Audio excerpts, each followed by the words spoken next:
የቴሌግራም አካውንታችሁን በጣም የምትፈልጉት ከሆነ ይሄንን ሴቲንግ የግድ ማስተካከል አለባችሁ። ለምን እንደምታስተካክሉትና እንዴት ማስተካከል እንዳለባችሁ እነግራችኋለሁ። ቪዲዮን ከወደዳችሁትና ከጠቀማችሁ አካውንቱን ፎሎ፣ ቪዲዮን ላይክ በማድረግ ቤተሰብ ሁኑ። ይሄንን ሴቲንግ ለማስተካከል በመጀመሪያ ወደ ቴሌግራም አፕሊኬሽናችሁ ትገባላችሁ። በመቀጠል ከላይ ሃምበርገር ሜኑን ወይም 3 ሰረዙን ትነኩና ሴቲንግ ወደሚለው ትገባላችሁ። እዚህ ከገባችሁ በኋላ ፕራይቬሲ ኤንድ ሴኩሪቲ ወደሚለው ትገባላችሁ። ትንሽ ወደታች ስክሮል አድርጋችሁ ዲሊት ማይ አካውንት ወደሚለው ትገባላችሁ። በመቀጠል እዚህ ጋር ከምታገኙት አማራጭ ውስጥ 24 መንዝ የሚለውን መምረጥ ይኖርባችኋል ማለት ነው።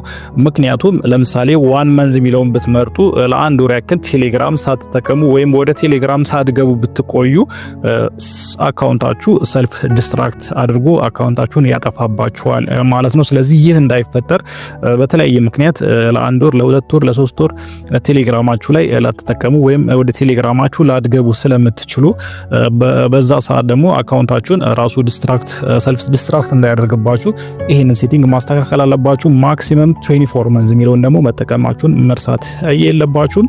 በተለያየ ምክንያት እስከ 2 ዓመት ድረስ ወደ ቴሌግራማችሁ ሳትገቡ ብትቆዩ አካውንታችሁ ምንም ሳይሆን መልሳችሁ ማግኘት ትችላላችሁ። ስፔሻሊ የተለያዩ ፋይሎችን የምታስቀምጡ ከሆነ ቴሌግራማችሁ ላይ ያን ነገር እንዳጣጡት ይሄንን አማራጭ ብትጠቀሙ ቆንጆ ነው።